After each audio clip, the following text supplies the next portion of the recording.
સુરત અકસ્માતો સર્જતી પાલિકા સંચાલિત બસોને લઈને આપનો હલ્લાબોલ, મેયરને આપ્યું આવેદનપત્ર। કતારગામ વિસ્તારમાં બીઆરટીએસ બસે સર્જેલા કાળમુખ અકસ્માતને લઈને આપ દ્વારા હલ્લાબોલ કરાયું હતું।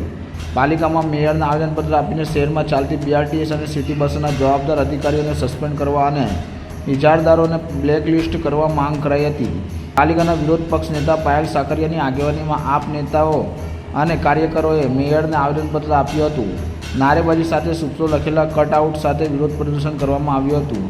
આપ દ્વારા માંગ કરાઈ હતી કે અવારનવાર અકસ્માતો સર્જાઈ રહ્યા છે, તેમ છતાં કોઈ નક્કર પગલાં લેવામાં આવી રહ્યા નથી। અકસ્માતો ડામવા બનાવવામાં આવેલી પોલિસીનું સંપૂર્ણપણે અમલીકરણ કરાવવું જોઈએ તેવી માંગ કરાઈ હતી। વિપક્ષ નેતા પાયલ સાકરિયાએ કહ્યું કે સિટી બસ કે બીઆરટીએસ સતત વિવાદોમાં રહે છે। ટિકિટો ન આપીને પાલિકાની તિજોરીને નુકસાન કરવામાં આવી રહ્યું છે। અકસ્માતો સતત થતા રહે છે, તેમ છતાં પાલિકાના જવાબદાર શાસકો અને અધિકારીઓ ભાગ બટ્ટાઈમાં નક્કર પગલાં ન લેતા હોય।